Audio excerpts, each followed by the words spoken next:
is stand up straight with your shoulders back. And rule 2 is treat yourself like you're someone responsible for helping. And number 3, which is very tightly associated with number 2, they're sort of variations on a theme, is make friends with those people who want the best for you.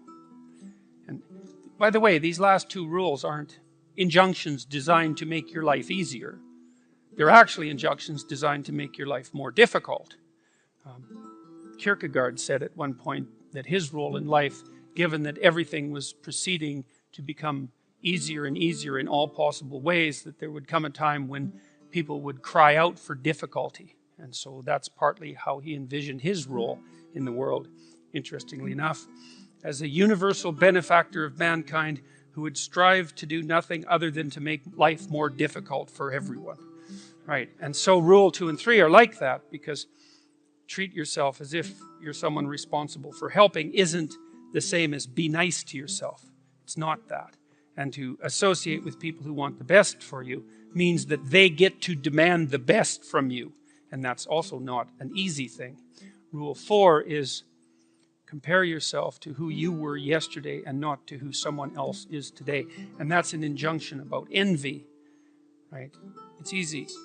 You need you need things that are above you, because you need to do something worthwhile with your life. You need something to aim at, but one of the consequences of that is that you can become envious of people that you believe have attained more in a deserved or undeserved manner, and that can make you bitter.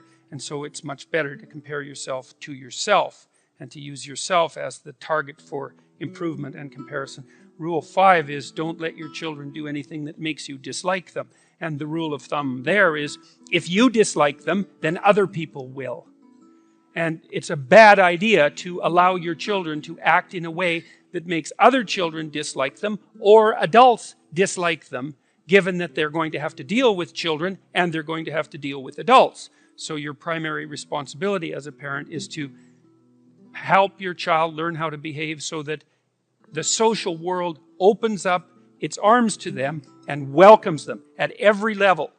And you've done your job if you can manage that. And it's not a simple thing to do. Rule 6 is put your house in perfect order before you criticize the world.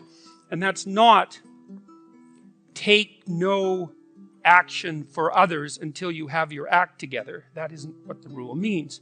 It means that bind your ambition with humility and work on what's right in front of you that you will suffer for if you get wrong before you engage in the large-scale transformation of other people.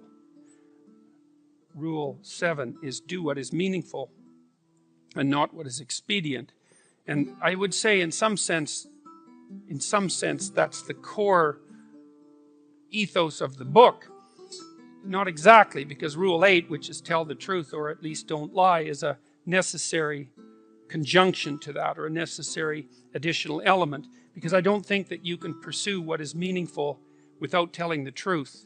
And the reason for that is if you don't tell the truth, or let's say if you lie, which is an easier way to think about it, you corrupt the mechanisms, the instinctual mechanisms that manifest themselves as meaning, and then you can't trust them. And that's a very bad idea. So the fundamental reason to not lie is because you corrupt your own perceptions if you lie. And when you corrupt your own perceptions, then you can't rely on yourself. And if you can't rely on yourself, then, well, good luck to you. Because what are you going to rely on in the absence of your own judgment? You've got nothing if you lose that. Rule 9. Assume that the person that you're listening to knows something you don't. And that's not so much a mark of respect for the person, although it is that. It's a mark of recognition of your own unbearable ignorance. You know, one of the things you have to do in life, you have to decide what's more important, what you know or what you don't know. First of all, there's a lot of what you don't know.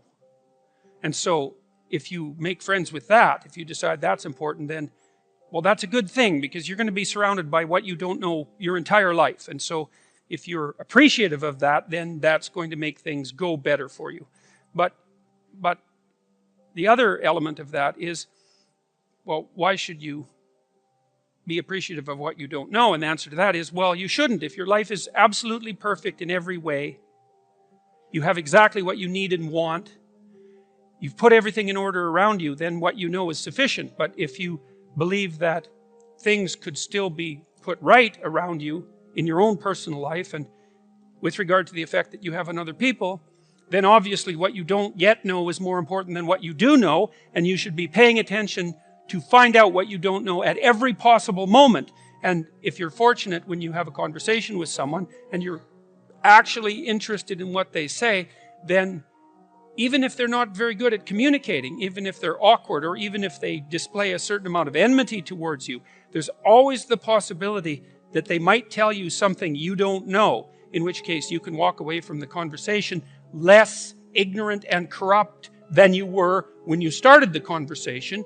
And if your life isn't everything that you would like it to be, then being slightly less ignorant and corrupt is probably a good thing. And so Rule 10 is be precise in your speech. And that's an observation, I would say, that's a variant of a New Testament injunction, which is, or maybe a description of the nature of the world, which is knock and the door will open, and ask and you will receive, which is a very strange theory, let's say, but which I would say is far more in accordance with what we know about the psychology of perception, let's say, than you might imagine, because it is the case that you don't get what you don't aim at. You might get what you do aim at, and your aim might get better as you aim as well, which is something to consider. If you specify the nature of the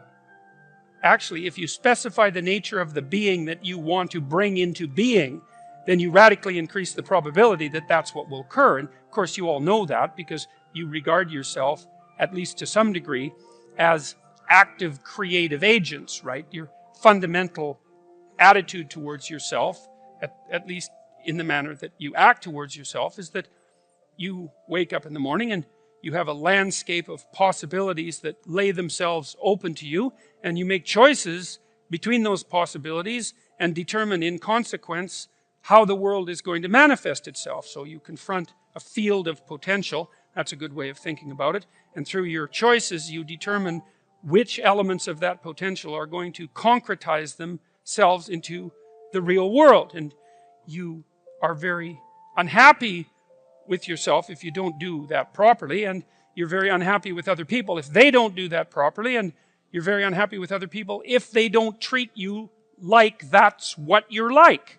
Because part of what you demand from people, let's say, in terms of sheer civility, is that they act towards you as if you're the locus of voluntary choice in a world of potential. And you upbraid each other for that as well. If you have children and parents, your parents will say to you, if you're fortunate, you're not living up to your potential, which is actually a compliment in a sense, even though it's also a judgment. And the compliment is, I know perfectly well that you could be more than you are. Rule 11 is don't bother children when they're skateboarding. And that's actually a discussion of courage, of encouragement, more specifically, because I've been trying to understand, for example, what role parents play in the lives of their children. And I would say this is a role that is of fundamental importance, as well as attempting to guide your children so that they act in a socially desirable manner so that the world opens itself up to them. You also want to encourage them, which is not the same as sheltering them. It's not the same at all. And to encourage someone is to say something like, or to act out something like, look, kid, the world is a very hard place, and it's a bitter place in many ways. And it's not only a hard and bitter place, it's also touched with betrayal and malevolence. And that's the fundamental bottom line. But there's something in you that is capable of taking that full on and transcending it. And that's encouragement. You say, well, as difficult as things are, you're up to the challenge. Pet a cat when you encounter one on the street. And it's oddly enough, a meditation on fragility. It's a discussion of what you do when you don't know what to do. And that's really when things have gone badly for you, when you face a terrible tragedy in your own personal life or in your familial life, or perhaps even in the life of your community, when things come crowding in at you too quickly. In the case of a death in the family, or a terrible illness, or the collapse of a dream, or any of the things that can flip your world upside down, is how do you cope with that? And that chapter contains a discussion of the necessity of narrowing your time frame, because sometimes the right way to look at the world is across years, and sometimes it's across months, and when things are more out of control, perhaps it's across days, and when you're really up against the wall, it's across hours or even minutes. And during those minutes, then you concentrate on doing as well as you can with what's right in front of you for the longest unit of time that you can tolerate conceptualizing.